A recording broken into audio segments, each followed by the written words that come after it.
Welcome to my tiny Tuscan kitchen.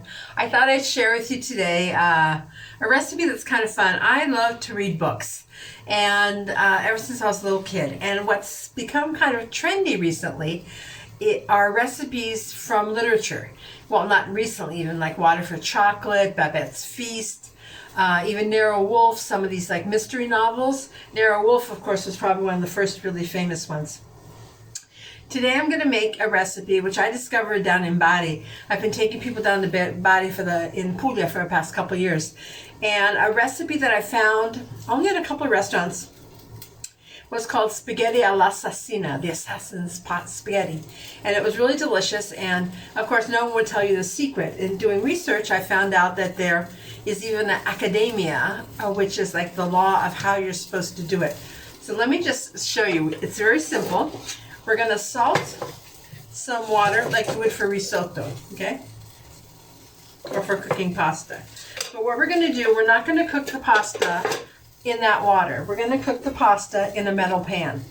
So I'm going to heat this metal pan and cover the bottom with olive oil, okay? The basic rule of life. I'm going to turn down my boiling water now. So this pasta is going to be made risottata, like risotto. And the base is going to be a tomato stock. And I'm using a triple concentrate tomato paste. And they say for like 2 people to really kind of use half a tube, okay? And what I've also seen is some people use the tube and a little bit of pureed tomato sauce. So I'm going to do both like they did. This is all going to give flavor to the pasta. Now I've had another version of this in Sicily done with a seafood sauce. So originally I thought it was leftover pasta because it gets really crispy. So can you see the rich red of this beautiful broth now? So I just lightly salted the water and tomato paste and a little bit of the puree. So now in my olive oil, I'm going to add a couple of chili peppers. I couldn't find fresh ones today, but I always buy these small chilies, keep them and dry them myself. I'm going to do 2. This is supposed to be spicy. Okay, I'm just going to break it up in here. I'm using the seeds, black chili.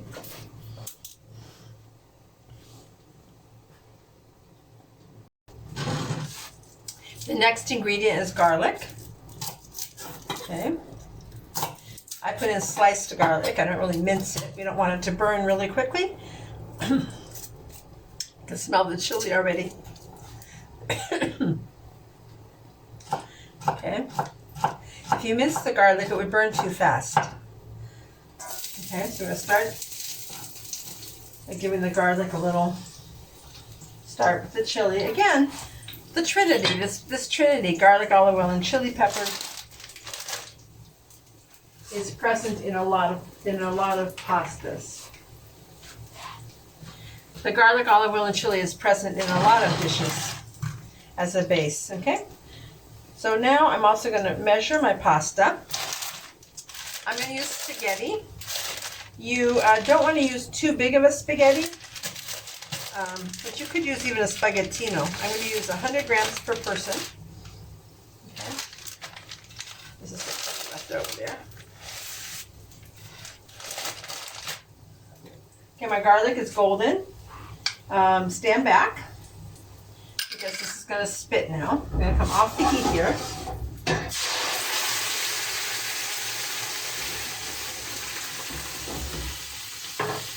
Then add in the tomato sauce, okay, the tomato puree. We're going to let this cook for a minute. That's just enough, you can see, to cover the bottom of the pan. Now that my tomato sauce has cooked a little bit and gotten a little thicker, this is the secret. You're going to throw your spaghetti, I'm going to try to spread it out here, into this pan. Push it down in there and don't touch it. So the idea is to let this first spaghetti cook and almost kind of burn to the bottom of the pan. You want little burnt caramelized pieces of spaghetti. And then we'll start adding the broth, which will cook it. That's called risottato, cooking it like you would cook a risotto. But the first part starts just like this. So this is a recipe from a trattoria that was in Bari. I think they said like in the 60s or 70s, and the restaurant has since closed. But the man who bought the restaurant found this recipe in what he bought the restaurant with, and so it's been going on. So now there's an academy, and there's the anti-academy, which is all women, because often these private clubs are all men. You know, the restaurant owners. Okay, so I can hear it start to spit now.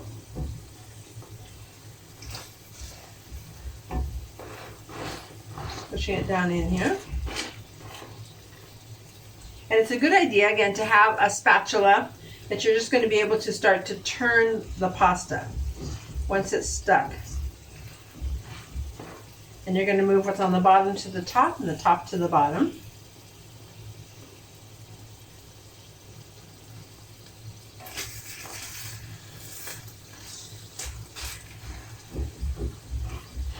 Okay.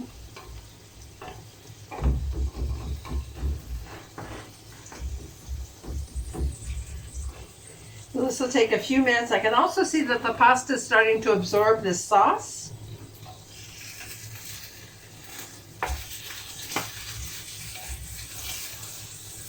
Okay.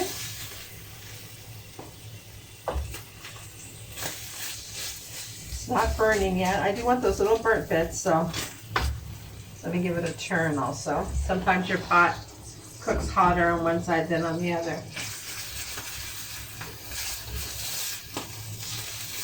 Not yet, almost.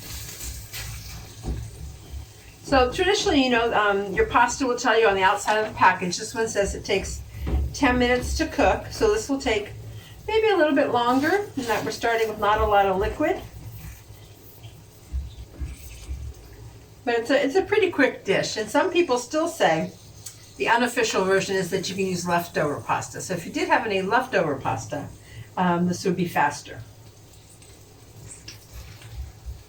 Okay, I'm going to start now to turn it over. Yeah, I'm getting those little crispy bits where it's sticking to the bottom of the pan. Let me just show you. If you could see the color here where it's turning brown and getting little bits. You can see on the bottom of the pan, it's starting to stick there. It's exactly what you're looking for. Okay, so I'm going to turn that. It actually kind of ends up looking like the pasta has breadcrumbs on it. This is the look you're going for. So it's pretty much soaked up all that tomato sauce that was on the bottom. It smells absolutely delicious. And now we're going to start adding our tomato stock, okay? Add a couple ladles at a time.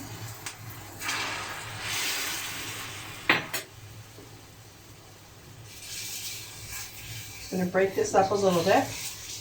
You really don't want to like stir it, okay? But now as it starts to get the liquid, it is going to start to get softer and cook. But by doing it this way, we will get some of those crunchy bits on the bottom. And I like having these flat bottomed wooden spatulas. I think they work really well. They kind of help separate lengthwise and go up and down. And you can see it's absorbing really quickly the liquid that I added. Okay. You could actually even put your timer on if you like for this. Okay.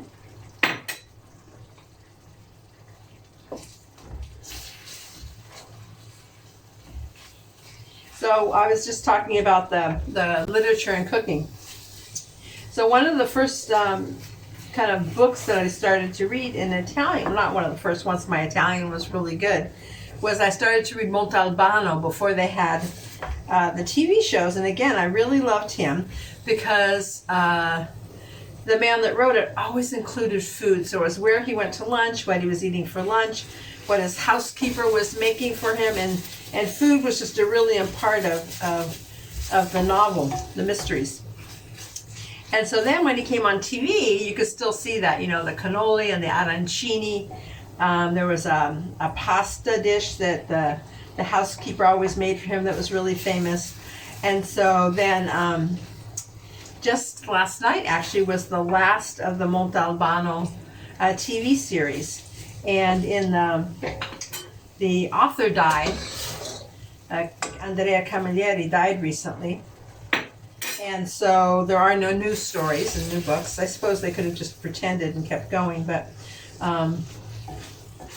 in the meantime, this year, the actor, Zingarelli, who plays Montalbano in the TV show, he has a really beautiful wife. She's really, really pretty, and she's been in TV a lot. And so they just started now a new series, and she's the policewoman in the show, and it's down in Puglia. And so of course they're bringing food into those too, because I think Zingaretti, who is producing the show with his wife, also saw what a winning combination it was, these TV shows with the food. So it promotes the culture of the area as well, and the food. So apparently she did, Andrea saw it, I didn't see it, and they did this as one of the recipes she was cooking. There was also just another policewoman in Matera, which is just outside of Puglia in Basilicata, and she also had a little bit of food involved in hers. I'm trying to think of who else. But it's just fun. So if you haven't actually been there, I went and I had. So this is obviously something, if you're doing it correctly, is cooked to order, and it takes a long time. So I went out with a group once, and my dish was the last to come because everybody else had stuff that was already ready. So either the restaurant was just too busy. So see, now my spaghetti is starting to be able to bend, okay? And just like risotto, again, you can just keep adding this hot, like stocky water.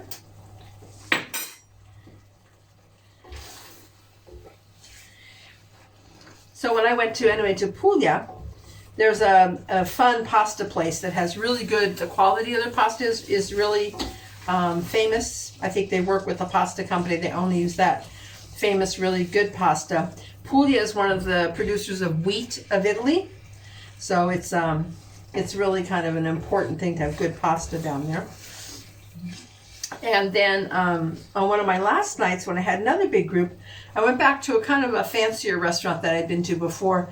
And we didn't really want a whole meal, which is usually what's served often, but it was a nice sized group of us, and they were very, very polite, and they let us just each order one dish, which isn't always the case. And in Puglia, to me, you have to be really careful, because when you go to Puglia and you order an antipasto, they bring a plate of food that is just insane. So you can actually almost live on the antipasto portions in Puglia. So when you go out, you usually wouldn't, you go really, really hungry, or you wouldn't order an antipasto with your normal meal. It'd be a special occasion. Okay, so I'm just going to leave that and not touch it. And so I asked just by chance if I could have the spaghetti all'assassino. They said no problem. They timed the whole meal, so all of us got our food at the same time, and my spaghetti all'assassino was perfect, and I was so happy. So it's kind of fun when you get these, you know how to order special dishes that maybe aren't always on the menu, because it wasn't on the menu at this kind of fancier restaurant, but they made it for me. So when you have chefs that really know how to cook, usually things aren't a problem. So if you just don't want something fancy and you want something simple too, you could always ask for a pasta with just butter and Parmesan cheese, spaghetti al burro. That's what they would do for babies, or just a simple tomato sauce. And the same thing with like a chicken breast or a scallopini, just al burro. Oops, my little cat wants to go out. We'll leave her here. This is looking so beautiful. We're almost there. So I really do want to encourage all this broth to boil off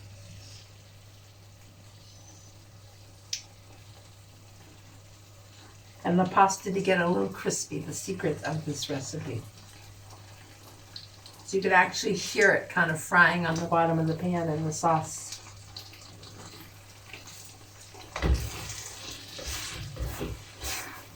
There are my friends in Sicily who make a dish like this. It's got a different name. When they make it, they use a seafood sauce, and some other people use ragu. Ragu and then leftover spaghetti. And again, they would saute it at the first with the olive oil, garlic, and chili pepper or something at the beginning. Let the pasta get crunchy a little bit, and then keep going with the other sauce. So in Sicily, they do it with a beautiful seafood sauce with mussels and clams, little bits of shrimp. It's absolutely delicious. Da Vittorio. It's one of my favorite trattorias in Porto Pala, below Memphis. Okay, so we're getting back to the bottom where it's sticking again. And you want this to be cooked. Okay, al dente always, but it needs to be cooked. Right now, I'm kind of on a smaller burner, and I think to finish this off, I'm going to take it to my larger burner so I can really get the crisp. So I wanted you to be able to see, there's my tomato stock broth, and here is the pasta cooking. And if you see, it kind of sticks now to the bottom of the pan, which is why a flat scraper is kind of necessary. But I really want to leave it there until it starts to get crispy again, like that first time I did. And you can see the spaghetti now is bending, so that's almost done. So here we are now. I cranked up the heat at the end. It's absorbed all the sauce. Let's see if we got some good burning going on here. Sticking to the bottom of the pan. That gives you the caramelization. Scrape up those pieces that are sticking. Those are the really good bits.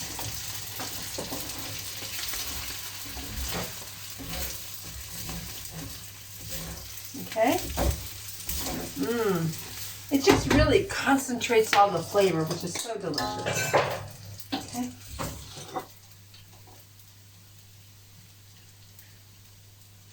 And you'll see those little pieces that are all kind of like stuck together. It's a beautiful, beautiful color. So don't leave all these really good pieces down here. And you'll be able to see the little caramelized, oops, this is dripping, pieces of burnt kind of spaghetti there. So scrape all these good pieces out of the pan and put those like on top.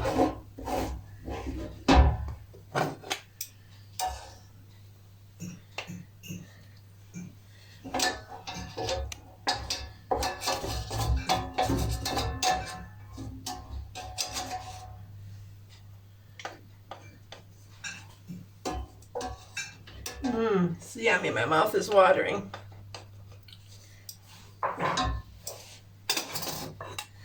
So here we have spaghetti alla assassina with all the little crunchy burnt bits here. Buon appetito.